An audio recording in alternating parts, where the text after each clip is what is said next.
ChatGPT's favorite word is enhance, and I see it everywhere. An awful lot of bigger businesses advertising on LinkedIn, for example, are clearly using AI to generate their copy. And I'm thinking, shame on you. You've got to make it human. In answer to your point about the diminishing returns in terms of acceptability, it's quite likely that the LLMs will get to the point when you simply won't be able to tell it's AI. It's getting harder and harder. You use DeepSeek and their language is so natural, a lot more than ChatGPT out of the box. And whilst it's not something I would write and I could spot it as AI, I think we're probably a year away from 100% natural language that's damn near impossible to tell that is not AI.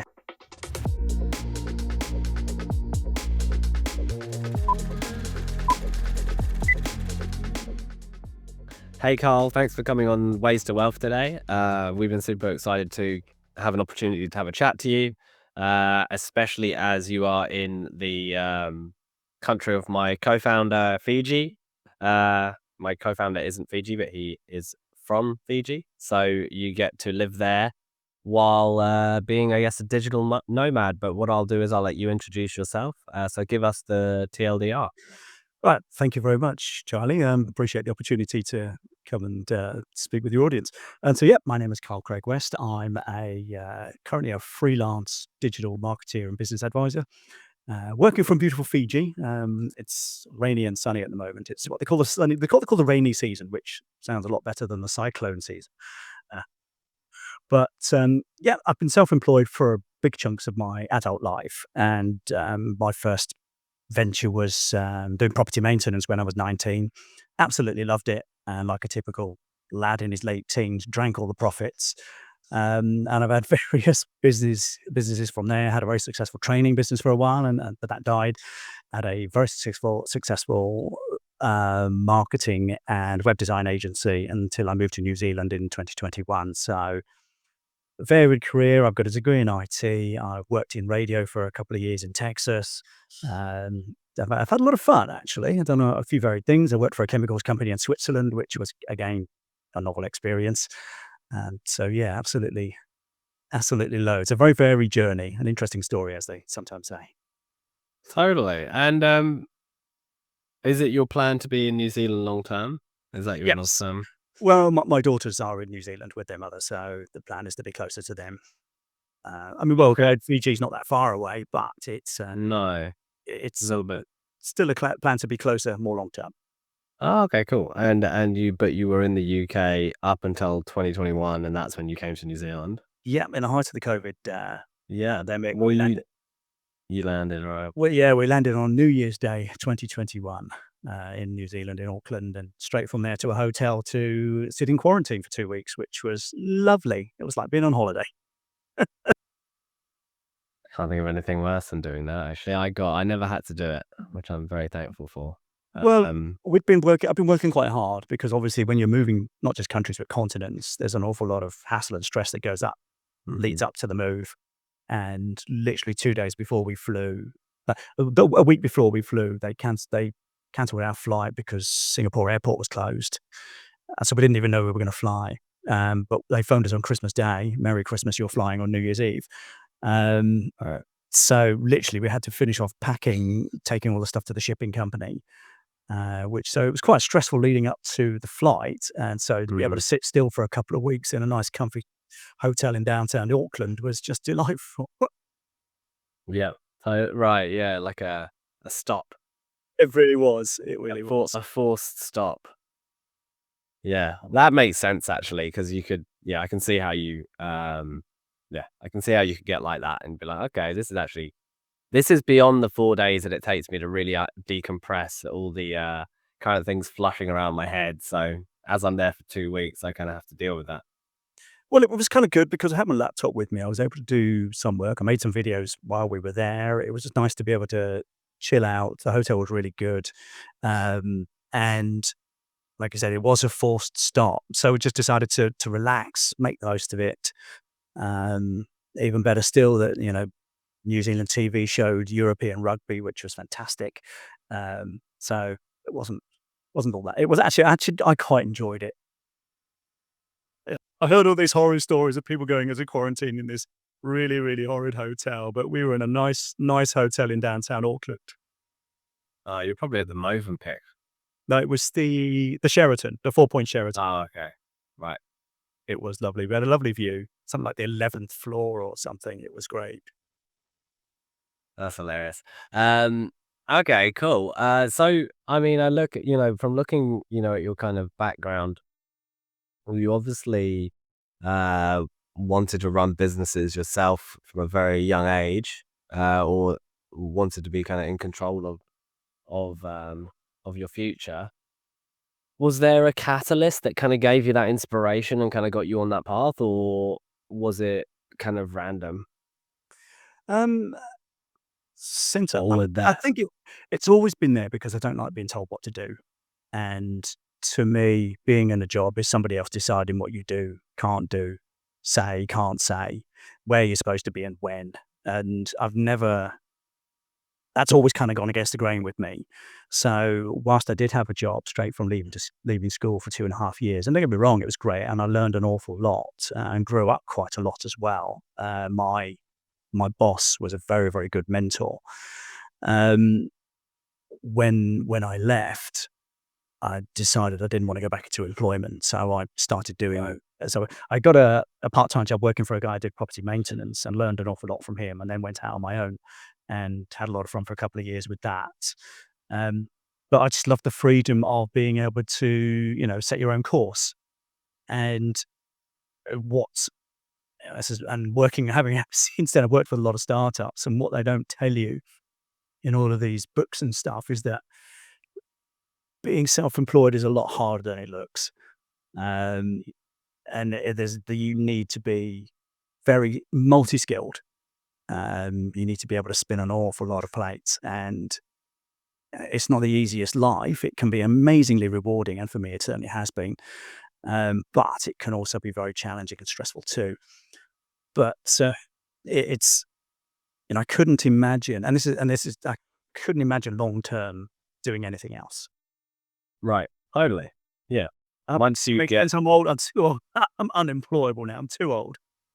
And I don't have a massive experience working for somebody else. So, I guess it really kind of also comes down to like, yeah, how you view that relationship between employer and employee and how those relationships could work, right? Because I don't know, like you get with the right, potentially with the right project and the right people, it's more of a partnership and it's not an employment piece, or it doesn't feel like an employment piece. I think that perhaps, that's something that could work, but it's like, that's a very serendipitous moment that could be that where that happens. I've had plenty of jobs over the years. And my first boss was by far my best boss. Um, he, I was 16 when I started working for him, and straight out of school, didn't know what the hell I was doing, to be honest, like a lot of 16-year-olds. Yeah. And I worked for him for 2.5 years, and he was as much a mentor as he was a boss. Spent a lot of time on top of just being my boss, coaching me into being a better person. And, I'll be forever grateful. And unfortunately, we left on bad terms, and he was an old man. And I've never had the opportunity to go back, having thought about it since, to go back and actually thank him. So, Mm. but, when you're young, you just don't appreciate what you have. Well, I didn't. So, but since then, I've never had a boss that I properly respected.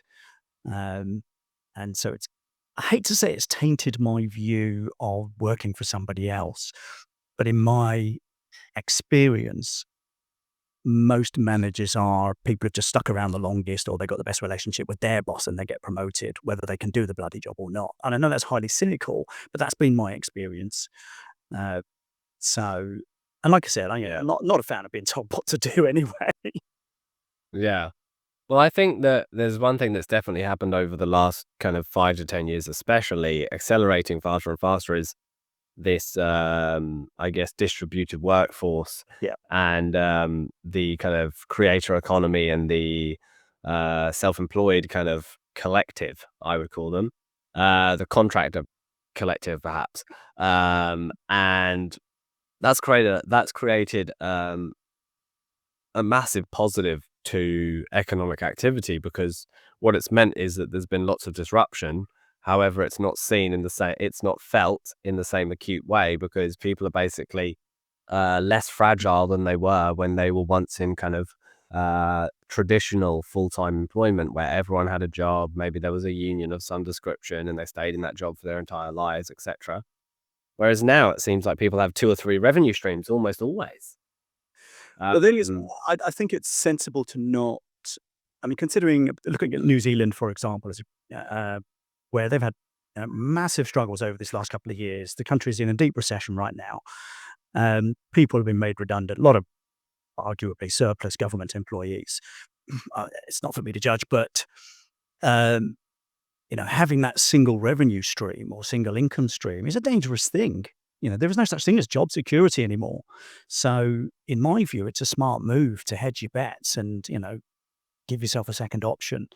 But that's my view. I know, my former father-in-law was a career civil servant. He couldn't imagine doing anything but that. But even in the civil service, there's no such thing as job security. It used to be cast iron. You could start work at 16 in the civil service and be assured of a pension when you hit 60 something. But that's no longer the case. So, there's no job security. So, like I say, it's in my view worthwhile exploring other income opportunities even while working for someone else. yeah, for sure.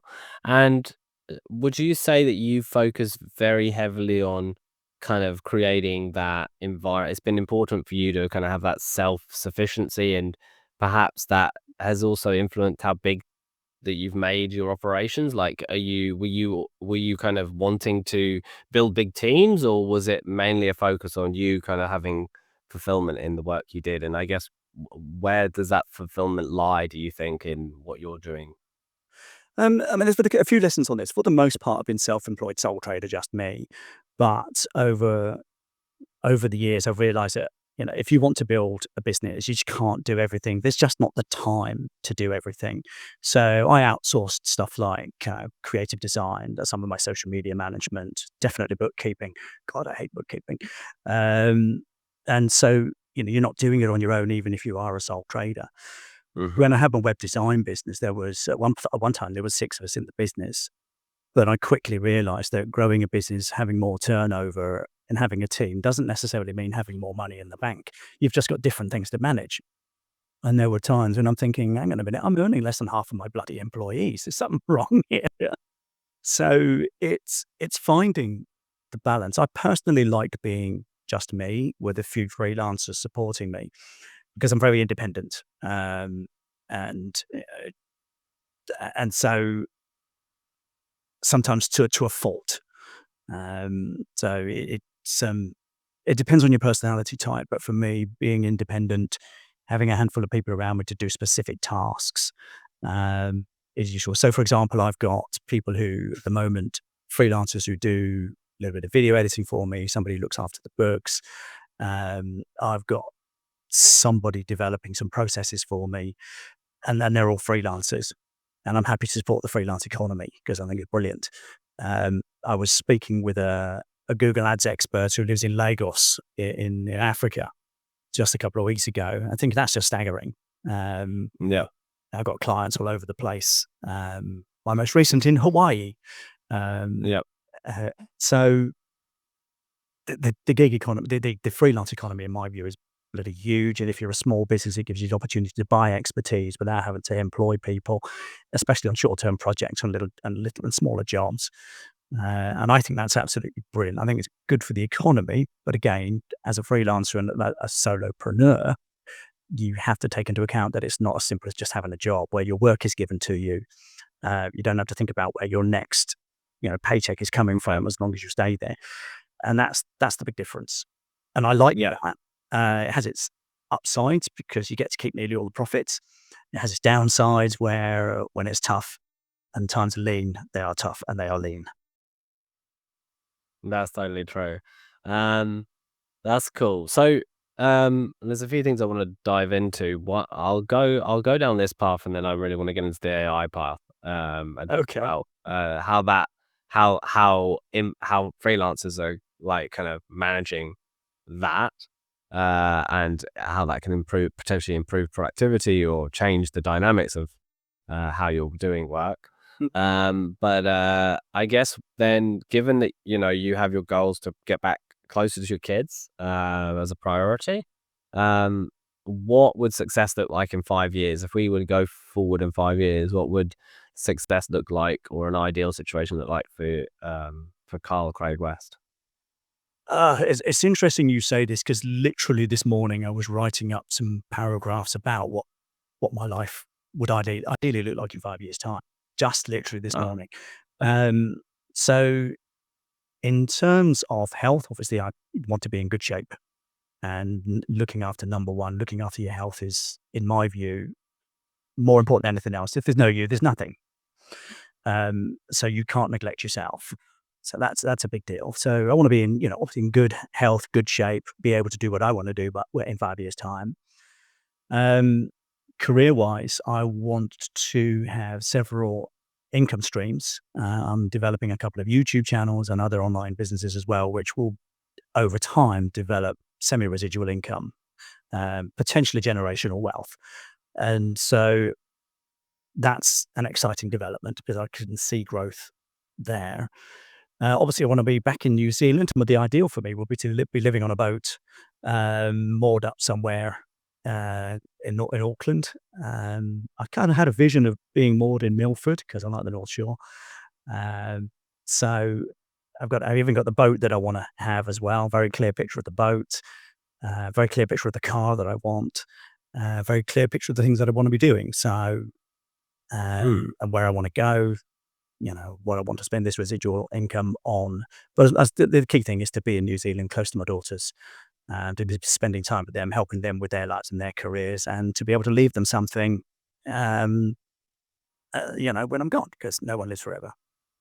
okay, cool. And so I guess, part of your motivation is to leave some sort of advantage to your family when you pass, having equity of some description to pass on, Yeah.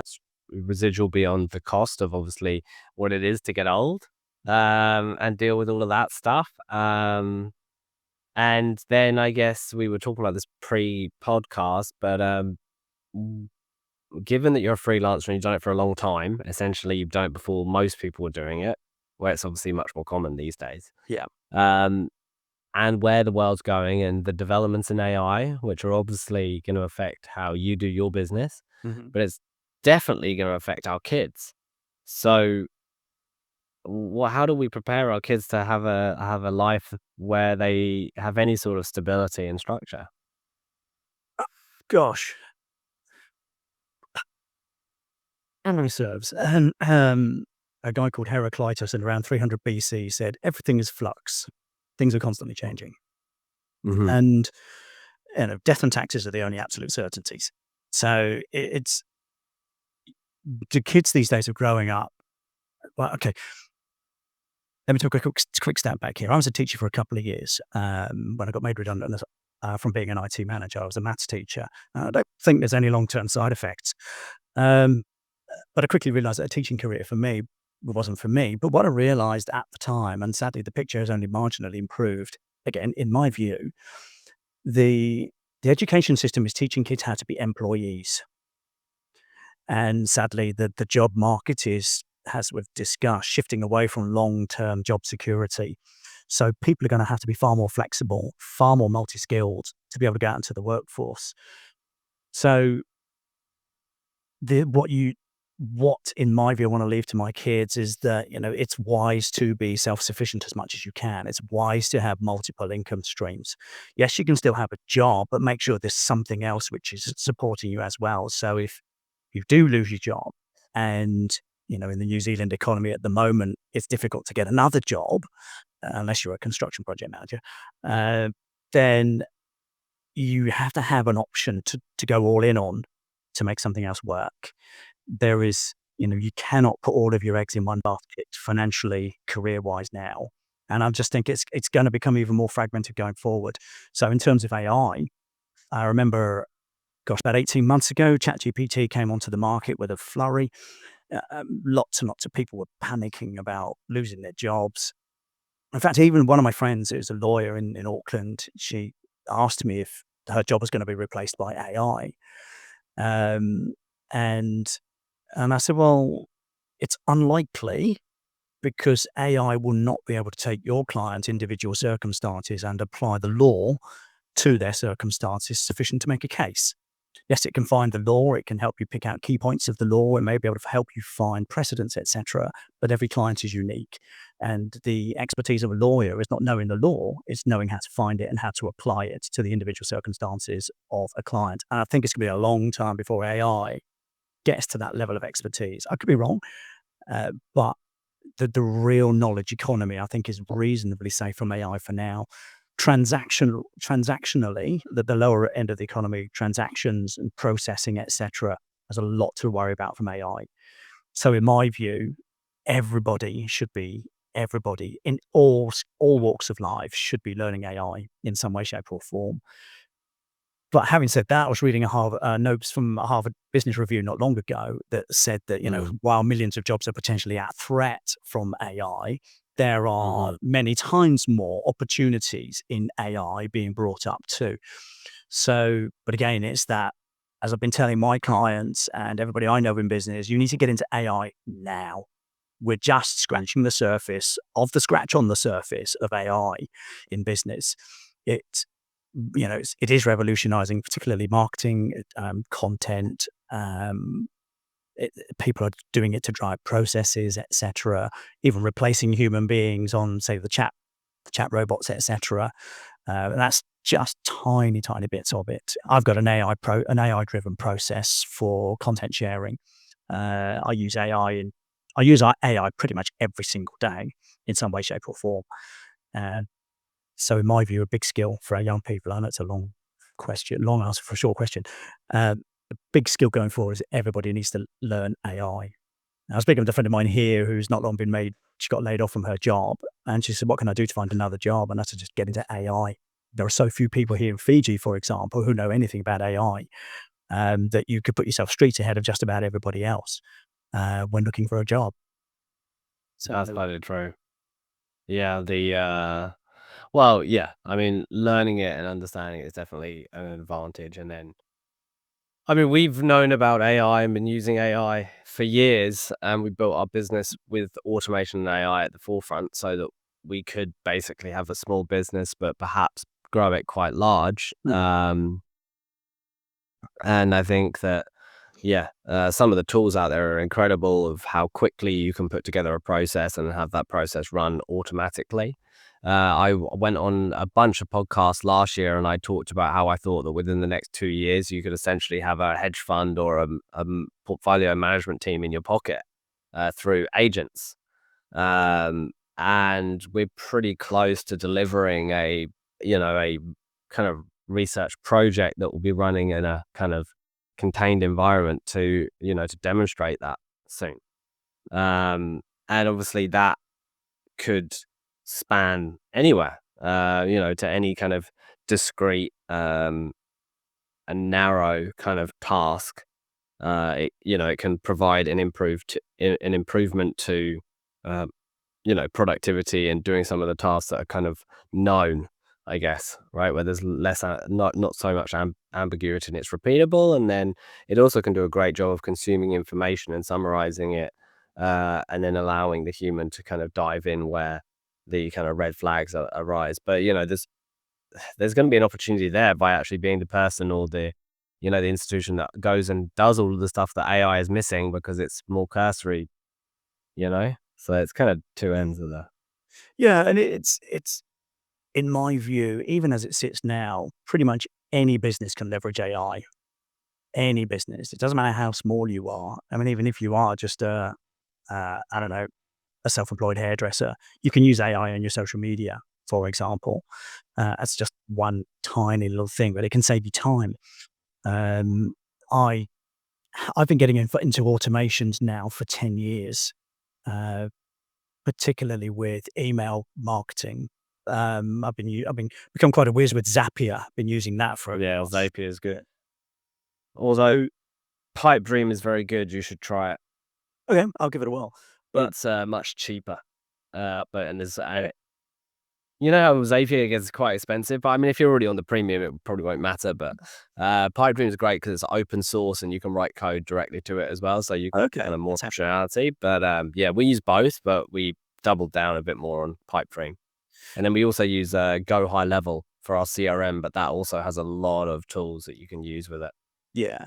I mean, I've just got a very basic CRM system. I used to use Active Campaign, but since I left Right. Auckland, I don't really need that level of functionality for the moment. I can automate an awful lot outside of MailerLite, which is what I use for emails and CRM.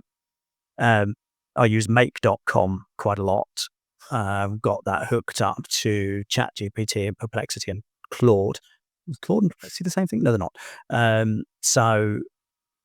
There's quite a bit going on there. And when I'll show you, what else do I use? I use 11 Labs, Google Notebook, is it, or Notepad? I don't remember. Yeah. What else do I use? Another tool for taking the transcription from videos. ChatGPT I use every single day. I'm beginning to use DeepSeek, which I quite like. It seems to be an improved version of ChatGPT in my view, but it's early days. Right.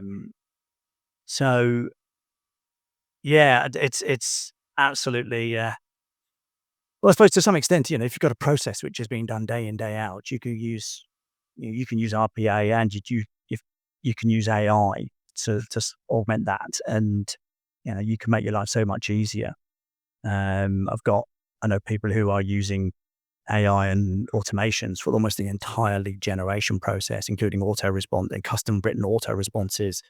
And again, that's just scratching the surface at a small business level. So yeah, from my view, the future skills are not necessarily going to be in highly technical skills. It's going to be who can write the best prompts, who's a good prompt engineer. And bigger companies are advertising now for prompt engineers in all sorts of fields. So yeah, it's opening up That is opportunities. Yeah, that will create lots of new jobs and lots of new roles within organizations, right? It already is. I'm seeing Um, jobs advertised for automations and AI specialists in marketing, which is my field. right. I'm thinking, yeah, it's a little early to be asking for this specialism because we're still just poking in the dark with AI's application to marketing. Mm, It's still highly based on repetitive process automation with AI bolted on rather than AI driven and yeah. then automations. So again, I could be wrong, but that's what I'm seeing at the moment. No, it's good. And I think you're right. Like marketing is, I think, from a kind of structural perspective, marketing and sales has definitely embraced automations and AI more than any other kind of function within the business world. And then potentially support as well. But that's kind of again marketing and sales. It's almost hand in hand with those. Um, but yeah, I guess other than that, maybe continuous, like CI/CD and development, like software development. There's a lot of automation that goes on with that and testing and so forth and deployments. But in terms of like people using, innovating, going further with these automation and AI tools, seems to be heavily driven towards marketing and sales, which I will find it will be really interesting to see if there's any diminishing return in terms of user kind of acceptance of that over time. And it kind of plays into, like, I got added on Discord the other day by someone who claimed to be a software developer, a US software developer based in the US, but I'm pretty sure it was an LLM. Like, I'm convinced it was an LLM. Um, Well, there you are know what I mean? quotes. ChatGPT's favorite word is enhance, and I see it everywhere. And an awful lot of bigger businesses advertising on LinkedIn, for example, are clearly using AI to generate their copy. And I'm thinking, shame on you. You've got to make it human.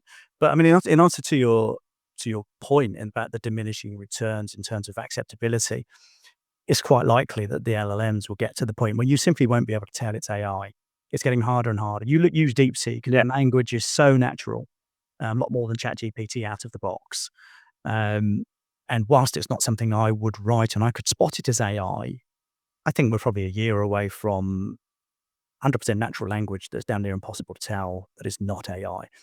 I mean, Mm, the image generation tools now can almost photo real, um, very close to it. And I think it's just arguably months away from being able to get something that you wouldn't know hasn't been taken by a professional photographer. And that's just image. So as the LLMs expand, get better, the language model becomes more natural. Uh, I think acceptance or not, most people are not going to be able to tell. Yeah, I mean, I was like, hmm. And I would like to think that I could spot it from a mile off. Um, There are still clues. but I don't want to get to a point where I can't. That would freak me out. I don't think you have a lot of chance. Just have to accept that. Um, yeah, that's cool. Now this is quite an interesting one that I think about then, do you think freelancers do a very good job of preparing themselves for retirement? No, definitely not.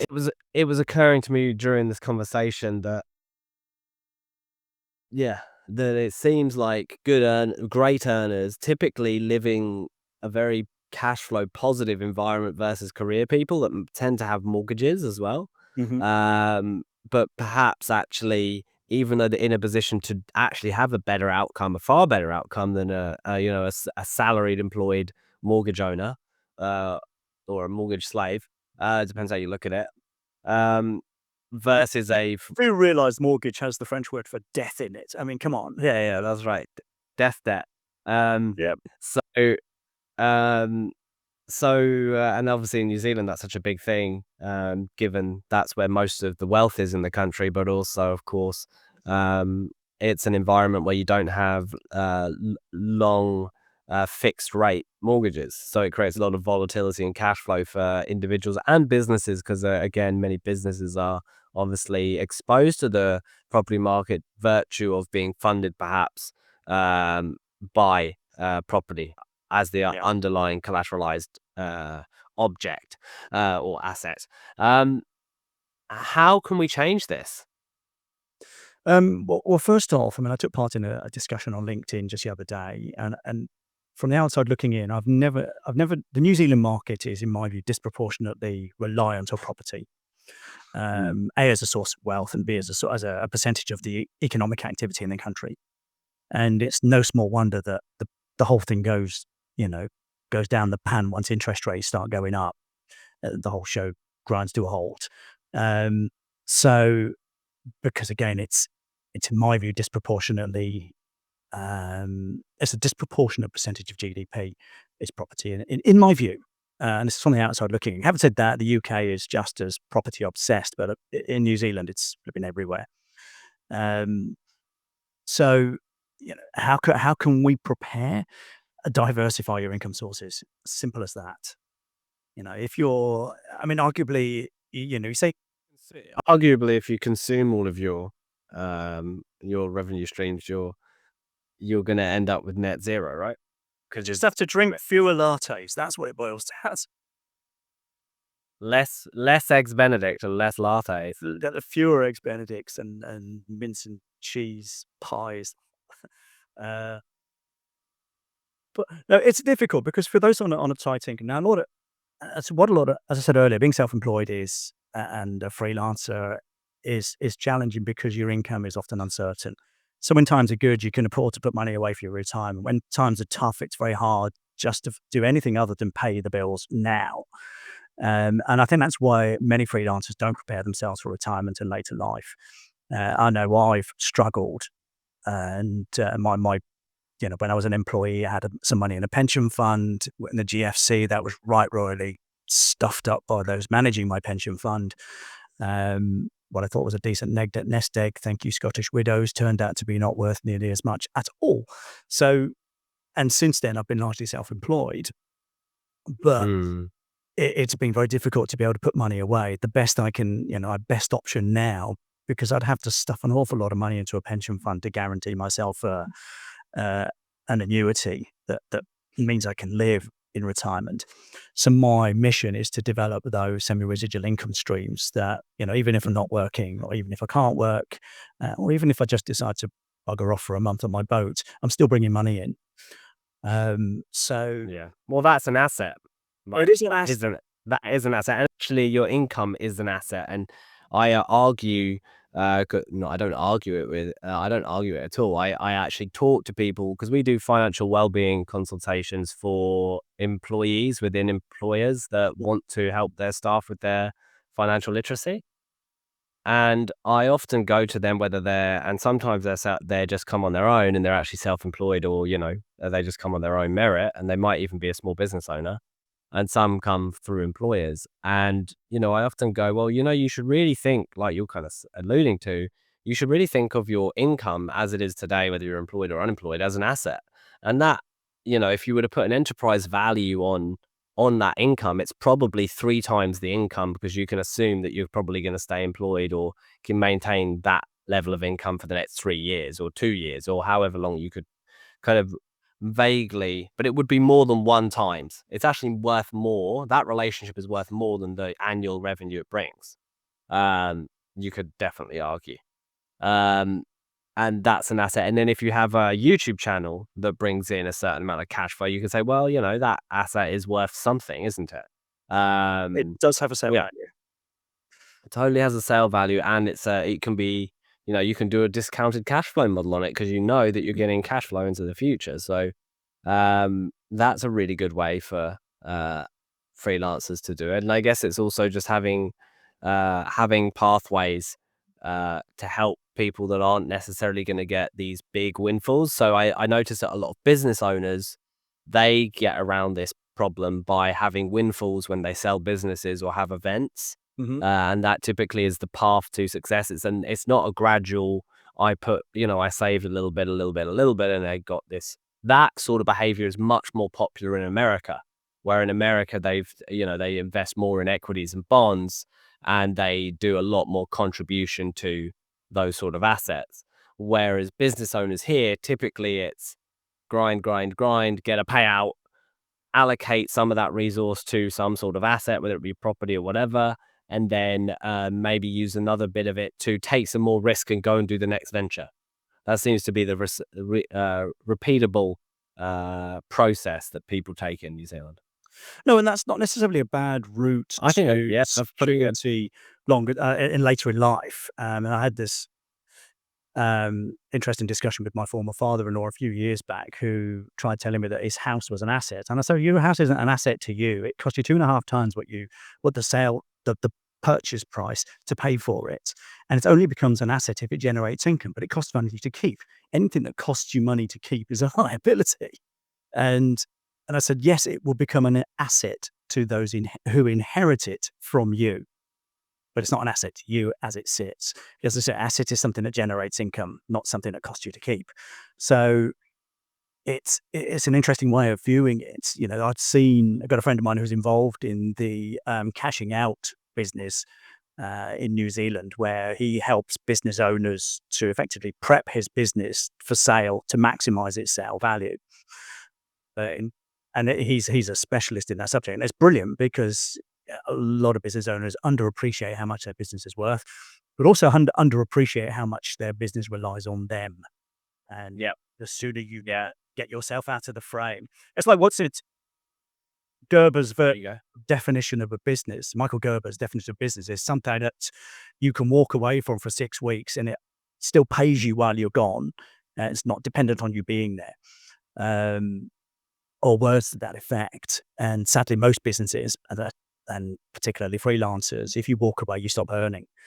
Um, Yeah, so it becomes an asset when you can afford to walk away, true. um, and or sell it to somebody for enough money to set you up for the rest of your life, and perhaps leave something for the kids when you fall off the perch. So yeah, but the cool thing about things like the creator economy that I'm involved in is that my YouTube channel, as it grows, will become an asset. It will become an income stream that can outlive me. And if it's looked after by, my kids, then they could generate income from it and potentially grow the income as well going forward. It's something that can be added to. And the good thing about it is that a lot of this stuff is skill and knowledge and application of that skill and knowledge, rather than having a bunch of bloody money to have to invest in it to get it rolling. Mm. Uh, and that's the cool thing about being a freelancer, is you're selling Mm. expertise. I Totally. don't need to buy a factory, you don't need to employ people, don't need to buy a load of gear. And that's what makes freelancing so exciting. But the challenge with that, and the same thing with the creator economy, is that the barriers to entry are really low. I was literally half an hour before this this interview, I was talking with the owner of the cafe that I'm sitting in. She wants to develop a cooking channel on YouTube because she's a chef. Right. And Yeah. so, because she realizes that, having a semi-residual income stream is a fantastic long-term investment. But I said to her, it's like getting a spaceship off the ground. All of the work goes up front, right up front. And then when you start to get momentum, it's just a case of keeping that moving. But you use something like 80% of the fuel getting a rocket into space, Yeah. literally within the first 30 seconds. So I said, I've got a YouTube channel that I started in May. It's only now starting to show signs of growth. Right. I've got another one I've had for 2 years again. It's only now starting to show signs of proper growth. But the interesting thing about it is that growth will keep continuing as long as I keep that momentum going. And which of those two YouTube channels? I've got one on small business growth hacks and tips and ideas, and I've got another one on personal development. And what are those two channels? One of them is called Smashing Self-Employment, and I'm not going to tell you the other one because it's a little bit personal. Okay. Oh, fair enough. I'm assuming that nobody I know is going to see that channel anytime soon. And by then, I'll be making enough money for not to have to worry about it. And is that so? It's obviously that one's more controversial. I wouldn't say controversial, but I talk about some of the aspects and things that have happened in my life over the last few years, and particularly from my upbringing, for example. In terms of our psyche, as who we are emotionally, personally, a lot of who we are comes from when we were very young and those formative years, often until we're in our 20s. And so that's more of a personal journey. So all the time being, Yeah. I'm focusing on growth without necessarily having to put my name on it. Okay. So that's cool. Yeah, nice. No, that's awesome. But it's obviously it is obviously interesting also that is that one the channel that's growing faster? Yes, personal development is far more popular on things like YouTube than growth hacks for a small business. Right. They have different markets, and that's the key thing. Now, it's completely, people have different motivations for going onto YouTube to learn how to grow the business than they do about learning how to deal with procrastination, for example. Yeah. So Totally. it's understanding your audience. The secret to all marketing: understand your audience. Yes. Yes, absolutely. So just coming into land then, what would you give? What like if someone wanted to start getting a residual income, where is the best undervalued place to look? Because I don't want to hear Fiverr or Upwork. I want to hear what's a little gem that or a hack that might not even be a product. It might be something you've done to get that initial momentum. Um, I've actually done a similar exercise with a few people who are thinking about starting up a side hustle, and I've got and it always starts with, what are you interested in? You've got to do something where you have some interest. Because I mean, for example, I spent a good few £1,000s, gosh, 15 years ago, buying a course on how to do Forex and market trading. Um, so, which was brilliant. But when I started actually doing it, I thought, this is really boring. So I stopped doing it. And it wasn't necessarily a waste of money because I could go back to that. I've still got the resources and it still applies. But I thought, okay, I was doing it because I was interested in the money, but I wasn't actually interested in the work. And the money is less important to me than doing stuff that I'm interested in and excites me and engages me. So first of all, I would say find something you're interested in. Um, as long as it's not, stuff like VHS videotapes, you may be able to find a market out there. And then, what are you interested in? What excites you? What could you do for free as a hobby and absolutely enjoy day in, day out? And the more time you can spend on that, the better off you're going to be. And then the next thing is, can you identify a market where people might actually pay you for that? So, for example, I bring marketing expertise to small businesses. That's what I get paid day in, day out for. I build websites for small businesses. Do a bit of business coaching as well. So I have an expertise that a market will pay for. But it also interests me because I'm fascinated. My big deal is to help people, hence their YouTube channels. I want to help people beyond my original reach. I love sharing knowledge. I love teaching. I love helping people. So those are my motivations. And to some extent, it's not about just the money has to pay the bills. That's the short-term goal. Long-term, my goal is to improve the lives of 1 million people. Uh, Yeah.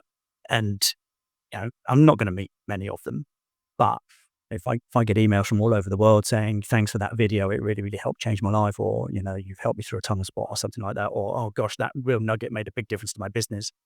That to me is what it's about. But I would say find something you're interested in. Try and investigate to see if there's a market. Are other people getting paid for this?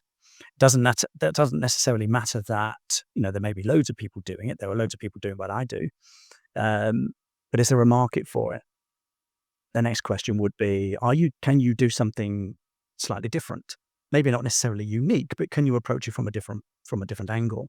My friend Grant, who used to run an IT business in the UK, he did a seminar once of saying there's no such thing as a USP, unique selling proposition. Mm. I thought that was a fascinating. I went along because I was curious about what he was going to say, and he said, "Well, there are very few unique businesses out there, very, very few. The best you can do is to find out what your differences are. Why are you different?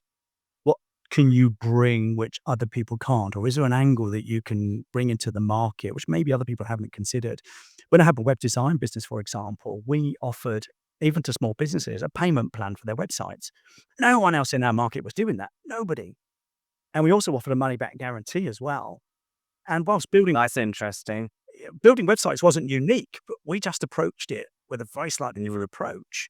And even if we were more expensive, we tend to win the work based on the fact that you can pay for it over 6 months, no problem, even as a business.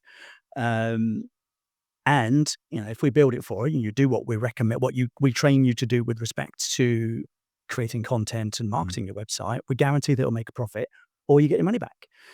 And nobody else was doing this. Building a website isn't unique. What we were doing in the market was doable by anybody, but so few people did. And in the 7 years that I offered the money back guarantee, I gave money back just once. But I don't know how many times we won the work because we were guaranteeing what we were doing.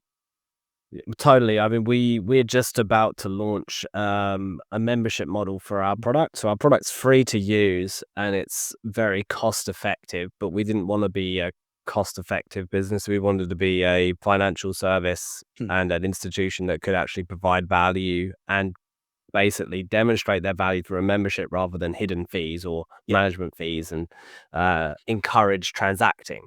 And one of our pieces will be a 30-day trial before the payment even goes out, but also just a money back guarantee on it, because we stand by the product. And I've noticed that most people that have done that, have like 1 or 2 examples where they've actually ever had to actually do it. Yeah, and At least, the thing is, we knew, and I know it's kind of sneaky, it was in the terms and conditions that they had to write a minimum 3 blog posts a month and promote those blog posts out onto a minimum of 2 social media. We knew, because we'd done the research, that the likelihood of them every client doing that was maybe 1 in 15, 1 in 20. So, most clients didn't meet those minimum T's and C's to get the guarantee. And so, having said that, we knew that if they did that, then their website was going to do well in the search engines, and it would have paid for itself. It's as simple as that. Yeah. It's cause and effect. But we'd done the well, research. I like the plan. I like the adjustment in the business model with the payment plan. I think that's really smart. Well, That was really smart. very few people go down to a car dealership and lay down a few £1,000s for a car. Most people finance it. So we thought, hang on a minute, why can't we just set up a 6-month payment plan with a software like Go Cardless and say, no, you can pay for it over 6 months. We'll have your website finished in somewhere between 4 and 6 weeks. And once it's paid for, it's yours. And it was brilliant. We even had multiple package options as well. So again, we gave people options as to what kind of package they bought. And, we had a basic, a standard, and a whole shebang web marketing pro package. That's what it was called. Right. And we wanted people to buy the middle one, the standard. And so we marketed it and used the phrasing and the wording to make it looked like it was the best value package, but it was the one that we wanted them to buy, simply because it was the one that made the most gross margin for us. And it was, using these levers, I say levers, with all this combined meant that every time I went to have a coffee with a potential client, I'd sell 2/3 of them, even if we were more expensive than some of the other people they were talking to. And it just made such a difference. The hardest part actually was when we started doing this was keeping up with the amount of work coming in, and I had to grow the business quite quickly, which in itself brought about challenges with bringing people on and getting help. To be fair, early on, I didn't manage that well at all, and had to get I got a grant for some consultancy, and I spoke to a friend of mine who was an accountant and business process specialist. And after about an hour talking through him, and he says, "Mate, Carl, you're the problem." I said, "What do you mean?" He says, "You're the bottleneck. You need to delegate a lot more and properly map this process and delegate out the various aspects of it, and give your project management to Claire, who was my designer at the time." Right. And he says, "Because your project management is rubbish and you're the bottleneck." All right, And then you knew. And then I knew, and we did that, and it made a massive difference. It meant that I could focus on the stuff that I enjoyed, which was the sales and the marketing and keeping the whole show rolling. And the team were, managing clients, delivering the products, etc. I could focus on strategy and bringing the work in, which was my sweet spot. That's what I enjoy. And I had the others to do the bulk of the work. So, we introduced a process, and that's what every business needs. Even as a self-employed person, you need process. Totally. Yeah, I totally agree with that. You need some level of structure because then that leverages you. So here's a quick tip, and I There you go. saw this with your 30-day free trial. Yep. It would be worth you. You will get a slightly better sign-up rate if you say it will even notify you before your first payment, a couple of days before your first payment comes due. Right. Yeah. Duolingo do this on their language app, and Yeah. their sign-up rate for free trials are high. Yes, they push it and Right. push it and push it if you use the app, but Yeah. they did the testing on this, and their sign-up rates literally, I think, went up by something like a third when they started saying this to get people to sign up for a free trial. Right. And a lot of people stick, once they realize the benefits of being a full premium member, nearly everybody stays with it. Again, it's that providing that value. Yeah, and we have a few levers that we know that we have a few actions or jobs that we know they need to do in order to get the value from the actual membership to then, like you say, actually get that. So, we have, as a part of the membership, you actually get access to financial advisors and Oh, cool. health coaches and business advisors, Wow, as many as you like. that's impressive. So our thing is, how do we get you in to take the trial and then have you try and meet with one of the health coaches or business advisors or career advisors or financial advisors?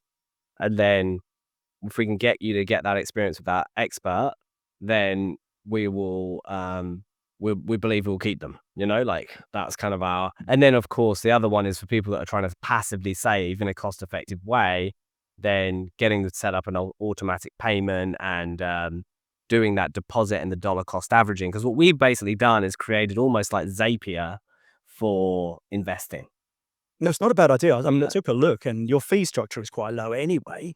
Well, we haven't really talked about the membership yet as a kind of business because we haven't really launched it. But yeah, because what we realized from customer testing was ultimately people need, just at different points in their life, they just need to talk it through with someone. And they might not need financial advice. They might need help with their health, or they might need help making a career decision that isn't about an insurance product, a mortgage, or a fund. It's about, I've been at Visa for 15 years. I've got this nest egg, but I really want to go out on my own. You've done it and you've gone and sold a business. So how would you approach it? And then someone that's been there, done that can say, oh, well, this is what I did. And these are the mistakes also I made, by the way. And that just gives that context, and that sounding board. And that's kind of what we believe is really missing from financial services in New Zealand and Australia specifically, because it's so transactional. As it's not about kind of a more holistic kind of view, and the only way you can really do that is you have to charge a membership fee, because then you can actually take all your assets and money elsewhere, and we never touch them, Mhm. but we're still valuable because we're providing technology and expert advice. I think, I mean, you're tapping into something as well, is that access to expertise is a massive market. I'm I provide myself as an expertise provider, and financial services is one of the the professions, and financial services is like the last sectors to get into the retained membership style models. Um, I mean, It's because their existing models are so lucrative. well, it's not just that. Is that you go to a law firm, for example. The doors have been open since 1947, and the senior partner can remember the day that we started. And Right. I see a lot of that, a lot of thinking, Yeah. last century thinking, arguably. But I don't think many people have tried to think it through. Access to expertise is a massive, massive market now. Membership models, of course, you and I know are really, really big. And if you can provide amazing value for money for those who take it on and use it, and that's the big deal. Yeah. Uh, Yeah. I belong to a Like Duolingo. yeah, but I belong to a business club. The owner Yeah. is the owner is in Dubai, so our coaching calls are at 5 o'clock in the morning.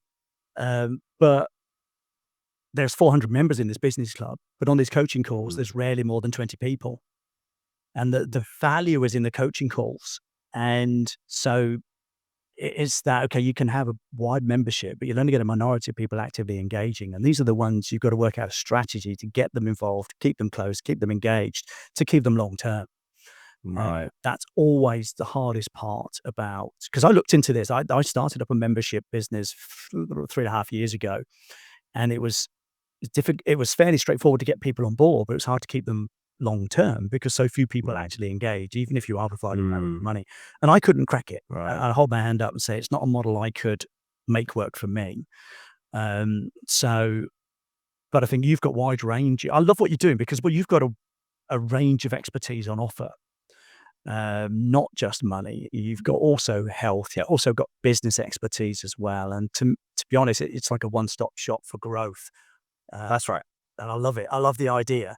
Uh, It's basically what what would a financial institution look like if Charlie Munger created it, or what would he like? What would he approve of? That's basically my line of how do we do that. And obviously he was like a mentor to so many people through his just kind of his wisdom and simple thinking and truth telling, really. and And plain and straightforward language too. And that's a big deal these totally, days. The professions, financial services is the worst for jargon and complicated lingo. Um, that's true. That's so true. Yeah. So yeah, awesome. Well, it's been awesome having you on the pod. I've learned a lot. I enjoyed having this conversation. So Thank thank you very you. much. Yeah, thank you. And yeah, we'll speak to you soon, I'm sure. Hope Cheers. so. Cheers.